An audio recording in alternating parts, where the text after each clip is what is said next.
देव होई जेथ देवाचे संगती, पतन पंगती जगाची या. दोहींकडे दोन्ही वाहतील वाटा, करीतील सांटा आपुलाला. दाखविले परी नाही वरी, जिता आला तोची चित्ता भागवरी.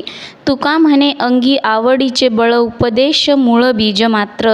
देवाच्या आणि संतांच्या संगतीने जीव देवस्वरूप होतो, पण प्रापंचिकाच्या संगतीने मात्र अधःपतन घडते. प्रपंच व परमार्थ या सद्गती व अधोगतीच्या दोन वाटा आहेत. या मार्गाने जे जीव जातील ते आपल्या मार्गाप्रमाणे पापपुण्याचा संचय करतील. जे प्रपंचाच्या मार्गावर, जे स्वार्थाच्या मार्गावर चालतील ते अधोगतीच्या मार्गावरच जातील, आणि जे परमार्थाच्या मार्गावर जातील त्यांचं नेहमी चांगलंच होईल, त्यांच्याकडे पुण्याचा संचय राहील. ज्याला जो मार्ग योग्य वाटला त्या मार्गाने तो गेला. तुकाराम महाराज म्हणतात, ज्या जीवाला परमार्थाची आवड आहे त्यालाच पारमार्थिक उपदेश केला तर तो सफल होतो.